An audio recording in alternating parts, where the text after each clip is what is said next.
Well, thank you for joining us this afternoon for Brain Health 101. We would like to note that the information in this presentation is for educational purposes only and does not constitute medical advice. Our information is intended to empower individuals, their families, and healthcare providers who want to collaborate in the most effective ways on this journey to health and well-being. Please see a licensed and qualified medical professional for your medical needs. If you have any questions, please type them in the chat box and we will answer them during the Q&A at the end of the presentation. Now I would like to introduce our speakers, Steve Ledvina and Myra Oney. Steve is a national board certified health and wellness coach, founder of knowingalz.com and Sharp Again Naturally's board chair. Myra is a certified holistic health coach, certified brain longevity specialist, and a health coach for Sharp Again Naturally. Thank you for joining us, Steve and Myra. Thanks for kicking us off and for the intro, Joan. So let's get started with just a little bit about Sharp Again. So what's our mission and vision? So we are here to educate, empower, and support everybody to take an active role in optimizing their cognitive health using a scientifically based multi-therapeutic approach. And so that means we rely heavily on the research and we, as you'll see today, follow an approach that uses multiple interventions, a lot of different lifestyle things in different parts of your health. And then we're trying to work towards a world where dementia can be prevented, treated, and reversed, and where everyone has the ability to remain cognitively healthy throughout their lives. Today, we're going to cover the difference between normal aging and cognitive decline, what you can do now to stay sharp, the root causes of memory loss, and we're hoping that everyone will leave with one or more action steps to move towards their brain health. And I think it's worth stating up front sort of where today's webinar fits into that mission and vision and our total programming at Sharp Again. We use this webinar as really the entry point. It's kind of the beginner primer to brain health. And we have many other webinars throughout the years that are deep dives into each specific subject. And then we also, so going and watching more of those webinars after today would be a great next step, but also joining one of our foundational coaching programs to take some of these concepts from today's webinar and putting them into action would be an excellent next step. So as you're walking through, Myra's going to do a really great job of talking about how to put some of these things into action, but it's worth thinking about those next steps throughout today. So let's get started with what is the difference between, there we go. What is normal cognition? And then we'll talk about some of the different types of dementia. Normal cognition, no detectable changes in cognition through testing. You aren't noticing any changes in your cognition, no kind of like, ooh, those thoughts didn't feel exactly right, or I couldn't remember that exactly right. I mean, we all have, forgetfulness and basic, memory or mind issues at times, but it's when those issues become significant and oh, my brain isn't working as well as it was a few years ago, or I'm experiencing significant issues with my cognition. That's called subjective cognitive impairment, and that's kind of a tricky phase to be in because other people might not be noticing any changes in you, and it really is undetectable on testing at that point. And so if you are experiencing that stage, it's worth paying attention to and knowing that that is a stage that can't necessarily be confirmed by other testing. And then once you get in to a little bit more significant changes that can be detected on testing or by testing, and then maybe a family member or a partner or coworker is able to notice some changes, we call that stage mild cognitive impairment, and there's very specific guidelines around testing for what qualifies as MCI. And then finally, the last stage, and I think the one we're often most concerned with, is dementia. That's cognitive impairment severe enough to interfere with everyday abilities. But the point of this here is to just recognize that there is a phasing in of cognitive decline. It's not just normal cognition and then dementia. There's times when we can detect these changes and we can act to change the trajectory of our brain health. And that's really what this next slide is meant to show. So if we're looking at cognitive decline over years, we're going to look at the same exact stages. Normal aging, everybody declines a little bit as we age. There's that slow change in our brain function over time. And then there's preclinical, or that's that subjective cognitive impairment where you can't be detected. That's a little bit steeper decline, and mild cognitive impairment, like we were saying, a little bit faster or more significant decline, and then dementia.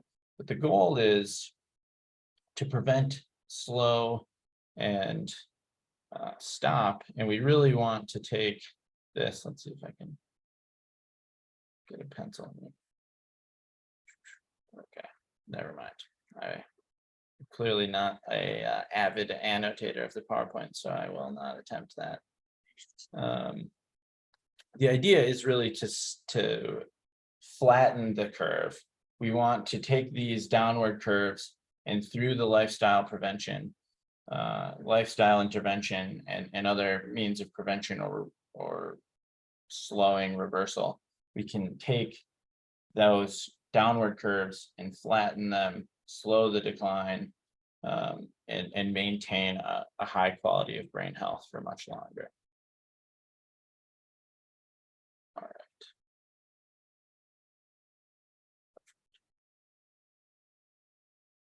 Hey, thanks, Steve.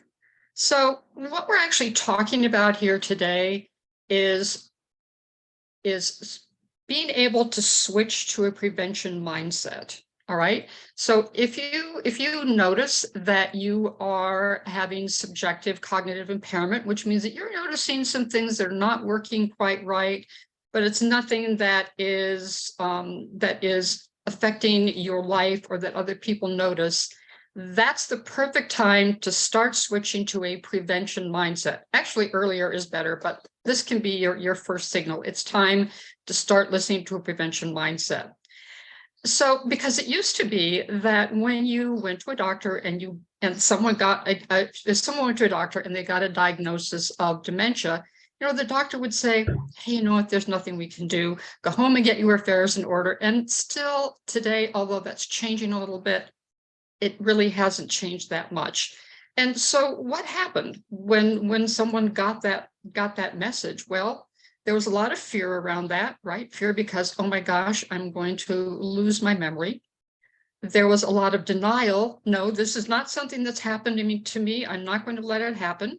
But more denial of just simply refusing to acknowledge that, hey, maybe there's something I need to do about this. You might try to wish it away. No, I don't want this to happen, so I'm just going to wish it away. And even worse, hiding away. Just hiding that there is an issue, when if you weren't hiding it and you acknowledge it, at least to yourself, you might be able to do something to prevent it. So what we're saying here is today there is hope, because the medical community, scientific research is starting to show that there is a way to prevent memory issues, and that those methods actually have to do with lifestyle, which is great news for us, because lifestyle is something that we can actually change. It's something that we can do for ourselves to make a real difference in our memory.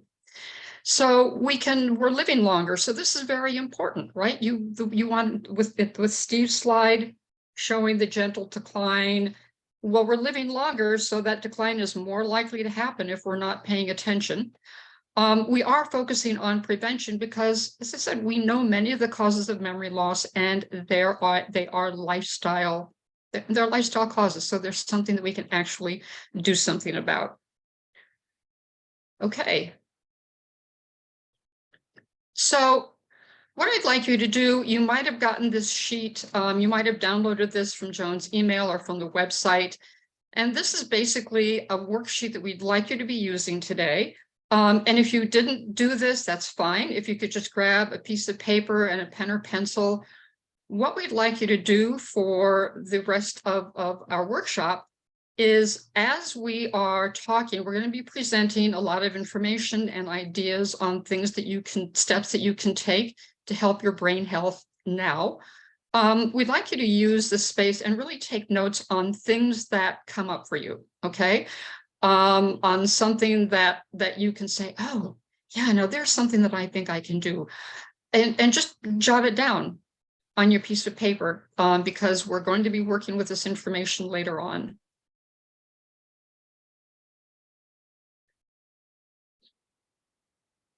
All right, so jumping from that, what are the things, what are the habits or the changes that you can make, or that we can all make to make our brains healthier? So sleep is the simplest one, but not always the easiest one. So sleep, really, we're talking 7 to 9 hours of sleep per night. And we'll dive a little bit into that. But the first one thing that's helpful to remember, so that's not necessarily 7 to 9 hours in bed, it's 7 to 9 hours sleeping. So I know, for example, I spend about an hour to an hour and a half a night that I'm not actually sleeping. And I've learned that through different sleep trackers like this Aura Ring. And so to get that 7 hours, I actually have to be in bed or trying to sleep for, 8.5, 9 hours. Then the next is nutrition. The easiest overarching guideline is a vegetable heavy Mediterranean style diet. We'll dive a little bit deeper into that. But if that was all you took away when you were shopping at the grocery store, that would be a big step in the right direction. Exercise, want a pretty well-rounded set of exercise, aerobic, weight training, and stability. And the goal is about 180 minutes a week. Really important, though, is if you're below that, you want to work up to that 180 minutes a week. And if you're already at 180 minutes, there are additional benefits to going up, to 5 hours of exercise a week, type of thing. But the key is with exercise, do not jump into too much exercise too fast, because then you might get injured. The injury is pretty counterproductive for all of these lifestyle factors. Mental activity, we want to be doing something to keep our mind active. Maybe that's learning a new skill, activating an old hobby, picking up an instrument you used to use, a language you used to speak, doing brain training. I think we all have an intuitive sense of things that are kind of stretching our brain a little bit. And the more of those types of activities we do, the better off our brain health is going to be now and in the long term. Stress, chronic stress is really damaging to the brain. So finding ways to remove stressors, manage the stress from stressors we can't remove, doing things like meditation or exercise, those types of things is really important to be managing that chronic stress. And then finally, remaining socially active, keeping a strong social network or building a strong social network. If we don't have one right now, we're definitely social beings. We need that social contact, and a huge, just purely a huge percentage of our brain is dedicated towards navigating social interactions. So that was really focusing on the lifestyle factors. We're not going to talk about the ones on the screen too much today, but it's worth noting and just knowing that they're out there, because it's not just lifestyle factors that affect our brain health, or not just those lifestyle factors we just talked about. Some people might consider some of these lifestyle factors. So you might have toxins in food, water, and air affect our brain health. And that can be both at work or at home or anywhere that you spend a significant amount of time. Hormonal imbalances, things like thyroid, sex hormones, or like insulin, those have significant brain health effects. Inflammation, that could be from a lot of different sources, including the toxins, infections, or many other sources. Heavy metal toxicity, that can come from mercury, lead, or other metals. Trauma, both physical and emotional trauma. So things like a concussion or like adverse childhood events have a big impact on our brain health over time. And then finally, medication effects. And medication effects is one where we really have to highlight that nobody should be making changes to their medication without the guidance of a medical provider. And we are not a medical provider that can do that or have that relationship with anybody on this webinar. And so those effects, while they're real, and we encourage people to ask their doctors about those symptoms, that needs to be done in partnership with a medical provider. But really, all of these things are covered over the course of a year or two in our deep dive webinars. We also have great resources on our website that talk specifically about these things, if anybody is interested in diving deeper. All right. Okay, so let's talk a little bit about what we can all do now in the 4 lifestyle areas that Steve mentioned, which are these are the areas that we actually focus on in our small group program. So the first thing, as we talked about, is nutrition. I mean, we all have to eat, right? And the food that we put into our body has a direct relationship on the health of our body, which includes our brain. So the first thing that you want to remember, just a rule of thumb, is to always, when possible, choose whole, unprocessed foods. So what does that mean? That means fresh fruit. That means a rainbow of vegetables, a very small amount of low-fat red meat, fish, chicken, turkey, whole grains, and leafy green vegetables, because what you really want to do is to begin to reduce your reliance on processed foods. So processed foods are anything that you find in a box, in a can, sometimes in the freezer section of the grocery store, if it's not like just plain frozen peas, but it's frozen peas in some kind of sauce, that this is processed food.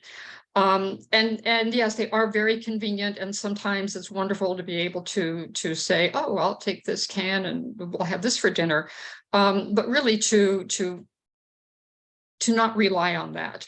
And one of the wonderful things that's happening now, of course, is that a lot of grocery stores and delicatessens are starting to make pre-made fresh food, which can certainly be a boon, right? Especially if you're really busy and don't have time to cook well. It could be better to pick up something like that than if you don't have time to make it at home. But you do want to be aware that many times these, these food preparations are not all that healthy either. They might be healthier than what you might have done otherwise, but you just want to always be mindful. Really, really wonderful thing if you can learn to read labels, so that you can see what is in your food. And if there are 55 different names for sugar, and there are all kinds of chemicals in foods. If you don't know what it is, it's probably not something you want to put in your body. So whole, unprocessed foods. Hydration is incredibly important. Water is really, it's the essential mechanism for delivering those nutrients to your brain. Without the hydration, without the water, your brain wouldn't receive the nutrients, and it also wouldn't have a way to remove the toxins. Water is essential for good circulation, good blood pressure, and it's something that as we get older, we start to actually lose our thirst trigger. So you have to start being a little bit more mindful about hydration. And we're talking here, of course, about water, really about water and herbal teas, nothing with sugar, nothing with nothing carbonated, really, just really water and unsweetened herbal teas is what you want. And interestingly enough, water can also help balance your mood and reduce stress. So if you're feeling really stressed out or depressed, one of the things you can do is drink a glass of water, and it might really help you. Same thing if you're feeling hungry, the issue might actually be that you're thirsty. Something else you can consider doing is a 12-hour fast. Now, one thing that I want to say about the 12-hour fast before I start is that if you have any kind of a blood sugar issue, then you want to be very careful about doing this fast. Do talk to your doctor if you're diabetic, particularly, before you would try anything like this. So what is a 12-hour fast and why is it important for your brain health? Well, allowing a longer fast actually gives your brain cells and your gut microbiome the opportunity to recover and renew, because when you are busy digesting, your body is busy and there's no chance to rest. So if you, a 12-hour overnight fast, basically it's actually really simple. You stop eating at 7 o'clock at night and you start eating, you have breakfast at 7 o'clock the next day, boom, you've had a 12-hour fast. Now, if you are accustomed to snacking late at night, then this can be an issue, but it can also end up to be one of the most important things that you do. Because as I said, if your body is busy digesting, then you're not sleeping. And if you're, and there are certain hormones that only come out to work when you are sleeping and you're not digesting, which Steve will talk about here in just a minute. So consider it over a 12-hour overnight fast. It's something that's actually pretty easy to do if you can learn to curb late night snacking, if that's something you tend to do. Okay, Steve. So that's kind of 3 different approaches to nutrition. I already mentioned sleep, 7 to 8 hours, 7 to 9 hours is really the guideline, but there's a whole host of habits that we want to build into our sleep, because it's about the quantity of sleep, that's 7 to 9 hours, but it's also about the quality of sleep. And poor sleep reduces the ability to clear toxins from the brain and plaques from the brain. You can even find some of the hallmark plaque molecules in Alzheimer's in the brain after just one poor night of sleep. And so what do we want to do with sleep? We want to be getting, that 8.5 hours or 9 hours of time to allow our body to sleep so that we can get that 7 hours, because we wake up a number of times during the night, even if we don't fully realize it. We want to be creating a positive sleep environment before bed. That means winding down, not having caffeine super late in the day. If you're going to be consuming media like TV or books or music, make them more relaxing so that it's not some stressful thing that's getting your blood boiling. Try and, if you do fall asleep watching TV, maybe put on the sleep timer so that TV is not on all night, kind of keeping you in a shallower sleep. Put the phone down, and then when we wake up, we want to be trying to go to sleep and wake up at the same time every day. And even little things like getting sunlight early in the day can help with our overall sleep quality. There's a long list of possible sleep improving habits. And so I'd really recommend, if you want to dive deeper into those, or if you have specific questions, bring those to the Q&A. If you haven't noticed, I'm a little bit of a sleep evangelist. I think it's one of the most important parts of this whole thing. And we have to sleep every single day. So if we can get a little bit better at it and get a little bit of health benefit out of it, it's a great one to work on. So exercise. Like I mentioned earlier, we're really shooting for a combination of exercise. We want cardio, so that's improving our cardiovascular system, our heart health, that sort of thing. We want to be doing resistance training, building muscle. Muscle is really important for a whole host of reasons. It keeps us active. It's a good place for our body to store additional sugars. Building muscle and exercising releases a bunch of really healthy brain chemicals. And then we want to be working on stability and flexibility as well.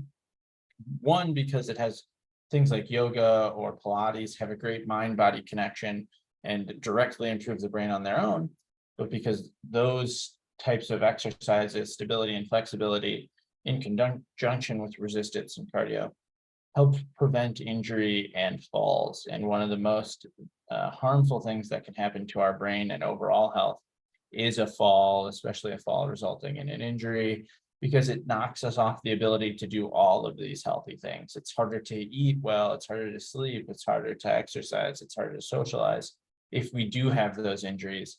And exercise is really the thing that helps prevent that significant life event from happening. And then the third, challenge your brain. So talked a little bit about it earlier, but we want to just be doing things regularly that stretch our brain. It doesn't have to be anything crazy. We don't have to be, going back to college or something. It just can be little small activities like Wordle that stretch your brain, or re-engaging with hobbies that bring you joy, but kind of activate that learning experience, picking up a new instrument, problem solving, anything like that that keeps your brain active is really important to long-term brain health.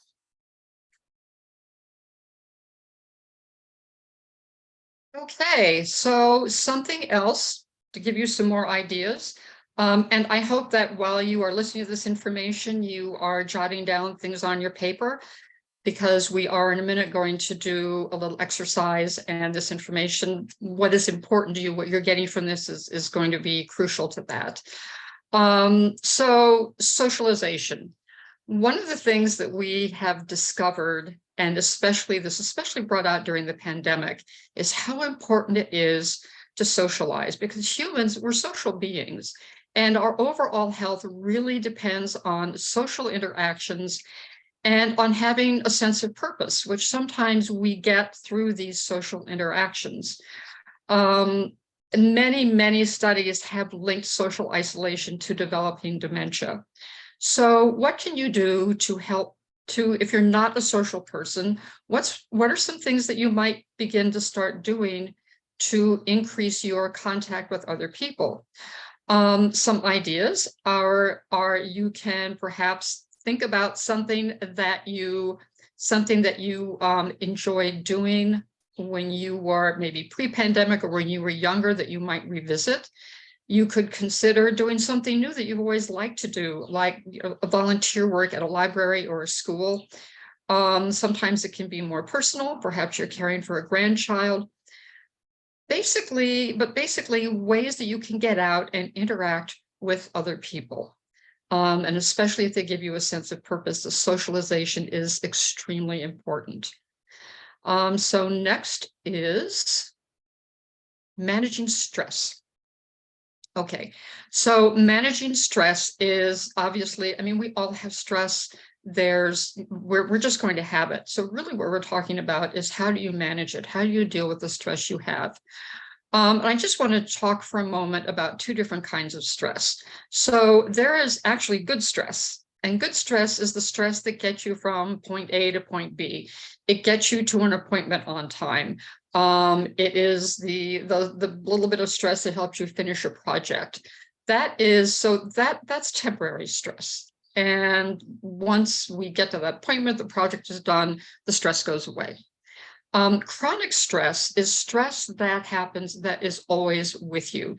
It's something that is present every day, and something that you can't, in your head, you think you just can't get away from it.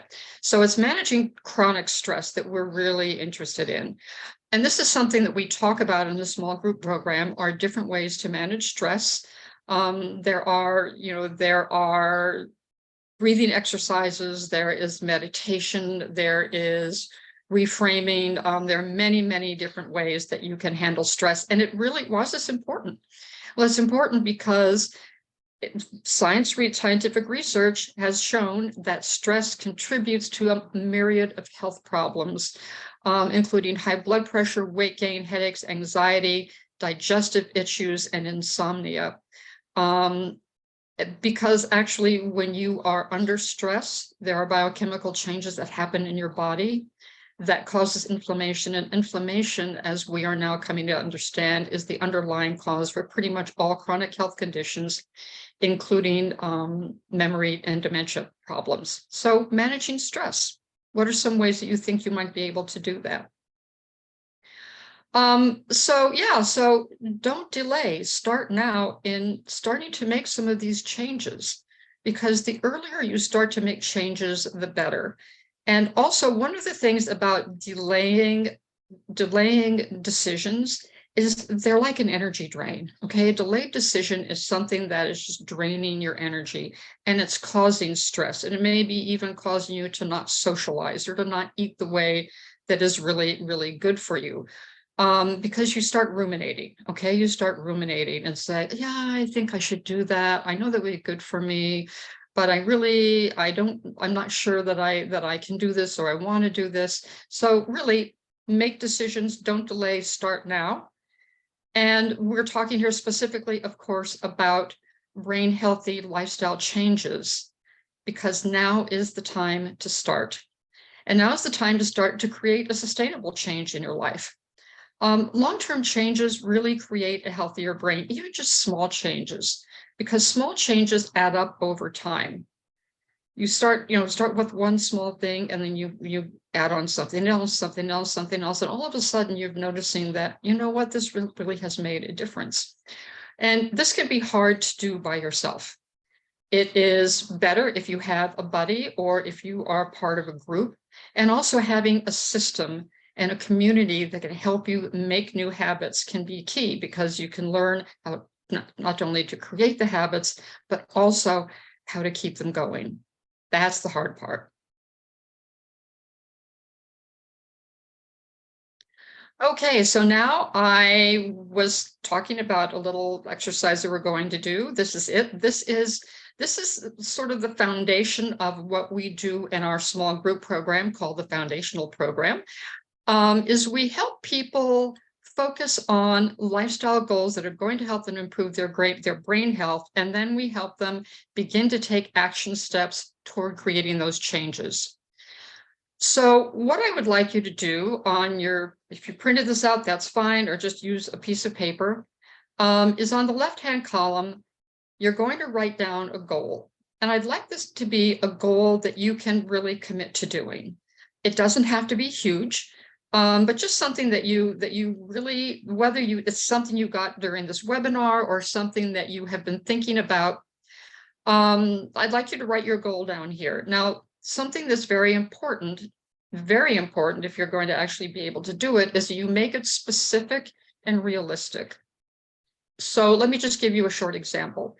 Let's say that you have a goal and you say, okay, well, my goal is I want to lose weight.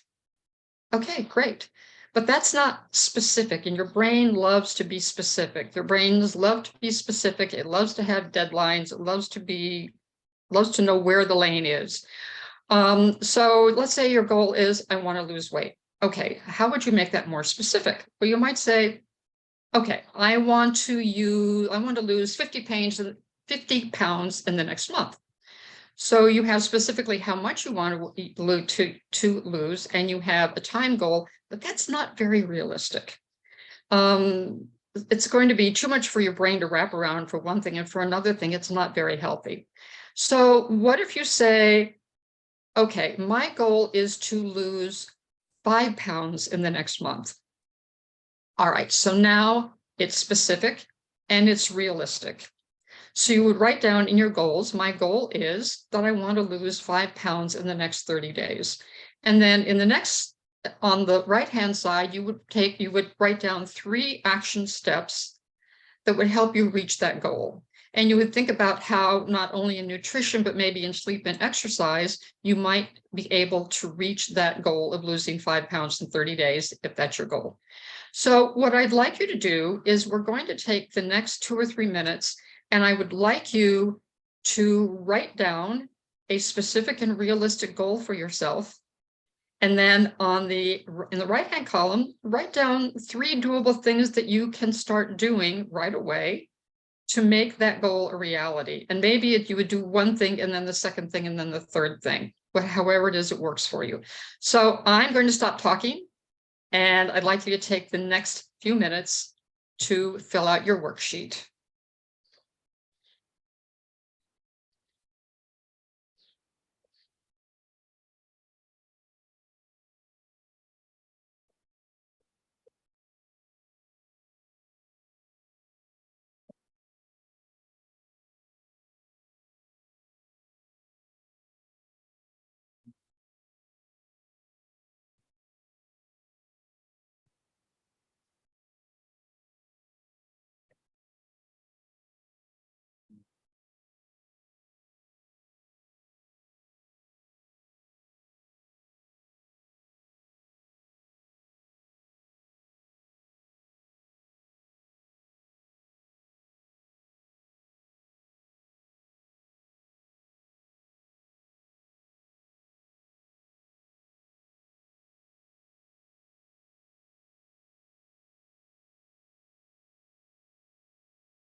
So if for some reason you're having a problem viewing the worksheet, just simply write down what your specific and realistic goal is, and then write down 3 action steps to reach that goal.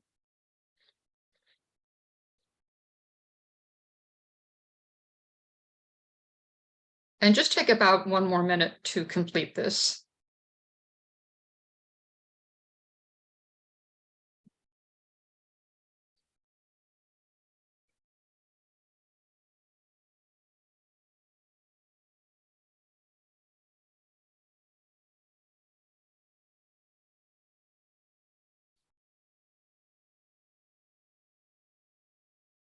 Okay, so go ahead and wrap this up.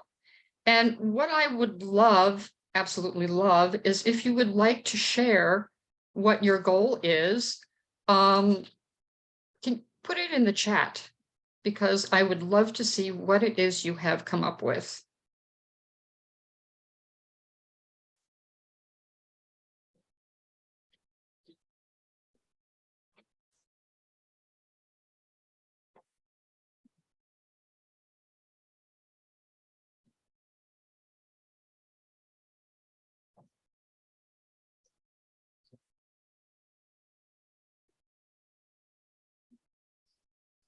Anybody want to share today?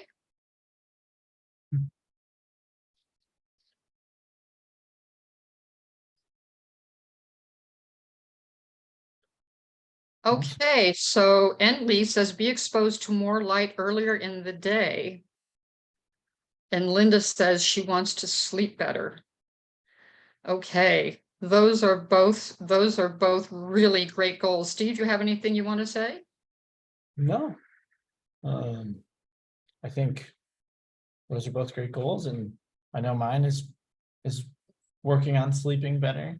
I'm going to start mouth taping for the next week because I think I have some airway problems, and that breathing through my nose might be better. So I'm going to do a 1-week experiment to see if mouth taping helps improve my sleep quality. That's great. That's actually one thing we talk about in the small group program as a possible sleep method is mouth taping.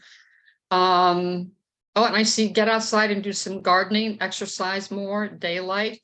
Yeah, these and this is very related to exposed to more light earlier in the day, and sleeping better, because what happens is if you're exposed to light, if you're exposed to about 20 minutes of light in the first 90 minutes after you wake up, then what this does is this helps to reset your circadian rhythm. And your circadian rhythm is what actually tells your body, it's the rhythm that the natural rhythm of your body that tells you when to go to sleep. So, and many times what happens, especially as we get older, is that circadian rhythm is called creeping circadian rhythm. Your circadian rhythm starts to kind of get off track. So this is something that you can do that can really be helpful. Yeah. So, I mean, it can be as simple as, sometimes it comes down to these small details. Like if you're going for a walk in the morning, consider not wearing your sunglasses unless, you really need them, because getting that extra light in to your eyes is really one of the parts of that powering of the circadian rhythm. And like Myra said, like that 20 minutes, that light time helps anchor the circadian rhythm in place instead of it moving. And if you join the small group program, or you go watch our sleep webinar on YouTube, or we're hoping to have a sleep webinar later in the year, probably deep dive into this sleep pressure cycle and the circadian rhythm cycle and how those work together to power sleep. And I see there's also, we have some great sleep webinars that really go more into this, as well as what we do in our program. And I see someone also asked, do naps during the day help or hinder sleep quality at night? So naps can actually help, because believe it or not, as we kind of mentioned with digestion, it takes energy to sleep. And sometimes if you're really, really overtired, then your body has a harder time relaxing and sleeping. And of course, the timing and length of the nap makes a difference. Okay, you don't want to take a nap any later than 1 or 2 o'clock in the afternoon, and you want to try to limit it to 20 minutes. So naps can definitely be helpful. Yeah, naps are a perfect example of the sort of thing that you need to experiment with, because for some people, like Myra said, they can be helpful. Some people, they can be harmful, where it can be really helpful, but if you're taking a nap later in the day, or you're taking too long of a nap, then it can reduce that pressure that we feel to fall asleep at night, and then you'll be staying up later. So if you're already taking naps in your sleeping bed, maybe remove the nap. If you're not taking naps and you're sleeping poorly, maybe try a nap. Yeah, I mean, this is a great example of how, we're all different, right? We all are different and need different things. And if we view ourselves as kind of a great experiment, then you've got a good chance of really developing your own personalized health program, really, which is what we would love people to learn how to do. Okay. Keep thinking of those questions, though. We'll open it up again for questions at the end. Yes, we will. Let's jump into, we can advance this line. There we go. The small group program. Okay, so we wanted you to know about, we've been talking about about the 4 different lifestyle areas, changes that you can make. And we also talked about how it can be difficult to make changes on your own, but it can be not easy, but easier if you have a supportive group and a coach and a structure within which you can make these changes. And that structure helps you not only to make the changes to begin with, but also as something you can refer back to over and over again. So I want to talk just briefly about our small group program. The programs are 6 coaching sessions that happen once a week. And the groups we limit the groups to 8 people so that everybody gets what they need. And the program also includes 2 private one-on-one sessions with a coach, one at the beginning of the program so that we get a good idea of who you are and what your concerns are, and then one at the end of the program. It's a wrap up and a way to help you continue with your lifestyle changes. You also get education and resources in our library, and access to a cognitive assessment, which Steve is going to talk about. Yeah, and I would know we actually even shrunk the program a little bit to make that the group size. So now it's limited to 6 people for this upcoming group. And so, yeah, the access to the cognitive assessments are a really great opportunity to take a baseline near the beginning of the program, and then a baseline, and then you can test for changes to your cognition over time. So you get another chance at the end of the program, and when we open that up to you long term. And so you might be wondering, what exactly are we testing for? So these the cognitive assessment, it's optional, so don't let it scare you away from the group. It's really just an opportunity where it's an online test. You take it when you're kind of in a calm place, and it just measures really specific functions in your brain. For example, spatial reasoning or short-term memory, these really discrete small skills that your brain does, and that can be measured objectively. And then you retest over time and see how your cognition changes, if your lifestyle, if the changes you're making are improving cognition, if it's staying the same, those are both great outcomes. If it's maybe declining a little bit and you want to start accelerating the pace at which you make changes or ask for a little bit more help, all of those are good opportunities with the cognitive assessment. But again, if what I just said doesn't sound so great, you don't have to do it. Some people love that, some people don't love it. So it's really a personal choice. We've been doing this program now we are into our 3rd year, and it's been going really well. We have had some terrific testimonials from people who have been in the program. And I'm not going to read through these, but you can see where the first one says, I consider myself to be a conscientiously healthy person, but the program has helped me focus more on things that could impact my memory. Many people who come into this program already know a lot about brain health and about lifestyle changes, but they always learn something new. And sometimes it's not even learning something new, but something that you've always known pops back up and you go, oh, I really should do that. And then we support you in doing it and we give you a structure for it. And then my favorite part of the program, you get a taste of everything and time for it to sink in. And then you use that knowledge to make effective changes. That's a terrific testimonial. And that's what we're very focused on in this program. Okay, so we have oh, go ahead, Yep. Steve. Trying to get there. We go. Okay. So I'll just mention the cost of this program is only $99, and Myra's too humble to brag, but she's an excellent coach. She's the coach who's coaching this will be a huge resource to anyone who joins this program. Very empathetic. I've had the honor of coaching with her a few times, and it's always an impressive to watch her with clients. So I very much encourage you to enroll. It starts July 18th. Registration is open now. I think we have at least one slot left. So I recommend getting that registration in fast. It's about a $450 program value, jumping all the way back to the mission and vision at the beginning. We really strive to make this accessible to anyone. Well, our goal is to make this science and the ability to make habit changes and improve your brain health accessible. Because doing this privately, one-on-one with a coach, it's very expensive. And even delivering our program is a significant cost. And so we subsidize that cost significantly so that anybody can do it. Sorry.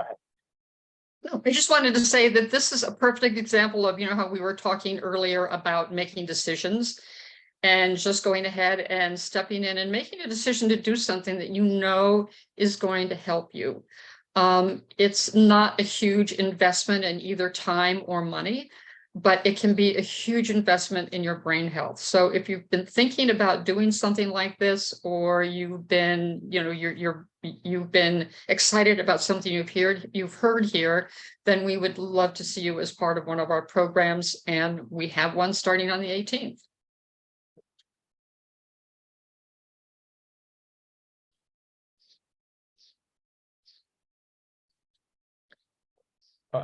And then so we also have longer term, so I kind of mentioned this at the beginning. We have this foundational program that's meant to get your habits up and running, kind of learn the basics of brain health, but really get that habit change rolling, get the lifestyle into a good place. But we don't want to just, leave that program being the end of your brain health journey. We want to offer an option. It's not required and you can pick it up later, but offer the option to have that long-term support. So we've built this Maintain Your Brain coaching program. It's a monthly program, so if the pace slows down, with the foundation program, changes quicker, but then you want to have that maintenance over time. So the Maintain Your Brain, it's 3 monthly 75-minute group coaching sessions. You can, if you want a little bit of extra help, you want to just check in with the coach, ask questions, have some one-on-one time. We offer like laser coaching sessions, just a quick 20-minute check-in. You'll have the option to between session you'll get emails with tools and resources to keep you on track.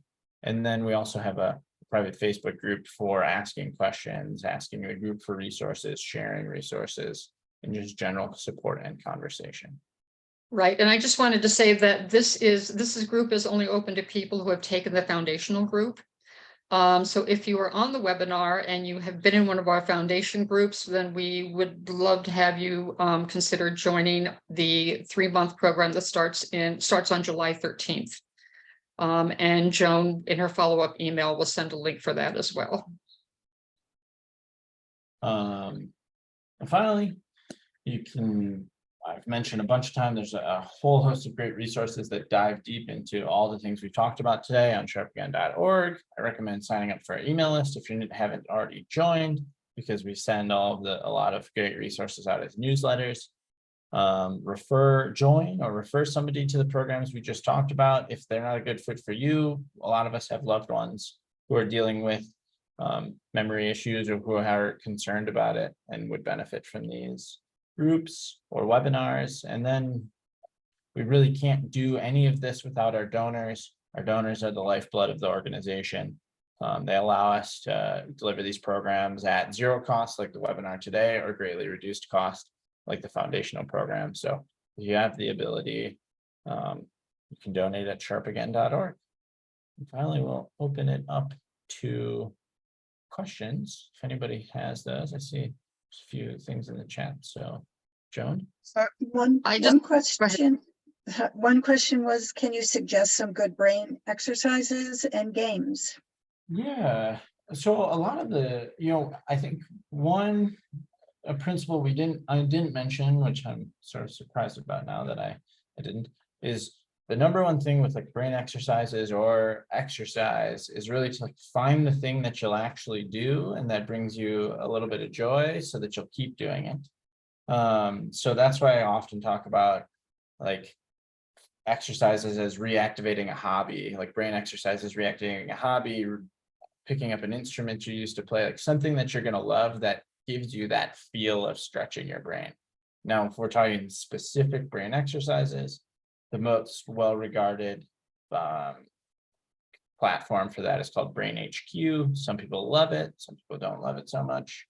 If you do want to give that a try, I think they might have a free trial. If you want to use it long-term, I know we have three Brain HQ memberships coming up for auction on our annual gala. So keep an eye out for that auction to go live on social media and bid on that there. I play Wordle, not Wordle, Wordle, which is a geography quiz daily. And geography was my favorite class in grammar school. You have to identify the country by its silhouette. And it gives you some clues as to how far you are from your guess. I don't think it's a New York Times game, but I'll include the link to it in my email tomorrow. So that sounds like a game that's definitely up my alley. I'll be checking that out. And I'm just seeing here that Eileen had posted that she has a goal to decrease 5 pounds a month and to fast for 12 hours and exercise 180 minutes. Those are three terrific goals, Eileen. And I just wanted to recommend that you start with one of them. And see how you do, because they're all interrelated. And perhaps you're saying you want to decrease 5 pounds a month by fasting 12 hours a day and exercising 180 minutes. Great goals. And once again, you might find that you want to break that down a little bit if all of this is new to you, because fasting for 12 hours, if you are normally a late night snacker and suddenly stopping, if you can do it, that's great. But don't put yourself into a position, don't set yourself up to fail. Okay, that's one of the things about setting goals, is you want to make sure that you set yourself up to win. And one of the ways you do that is by saying, yes, I can do that. So terrific goals, and make sure that when you are doing this, that you're setting yourself up to win. And Lee suggests Coursera as a place to take a course about sleep. I'll see if I can find the link to that and include that as well. Coursera is an excellent resource in general. Duolingo was a brain game, something someone mentioned. I'm seeing here in the chat that Christy mentioned talking to a professional about wearing of sunglasses. If you have eye issues, definitely do that. I'll also add, we weren't suggesting never wear sunglasses, just that some of the time, particularly in the morning, it's helpful to get sunlight without the filtering of sunglasses to activate that circadian rhythm. So definitely not a recommendation to never wear sunglasses, just that a short amount of time can be helpful. I'm seeing here also a recommendation for daytime sunglasses, which I'm not sure I know what that is. Daytime sunglasses can also help reset your internal clock to combat jet lag. Definitely affects whether your eyes think it's daytime or not. Well, that's interesting. That's something I'm not familiar with daytime sunglasses, so I'll have to take a look at that. All right. My niece is a curriculum developer for Duolingo. Well, excellent. Well, She's that's- trilingual. She's trilingual, wow, English, French, and Spanish. nice. Yeah, so Okay, Duolingo so- is a great free app for language learning. Yep. Yeah. It's a fun one, especially if you're going on vacation or something, and you want to learn those first 100 words or something to have a little extra fun on vacation. It's a perfect resource. Okay, well, we are 1 minute past 1, so I want to thank everyone for joining us this afternoon. I especially want to thank Steve and Myra.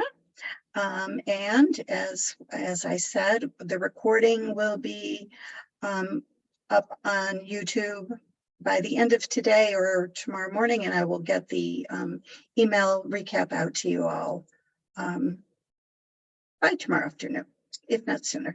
And I'm going to end our recording. Oops, trying to end the meeting without ending the recording. Have a great rest of your day. Okay, thank you.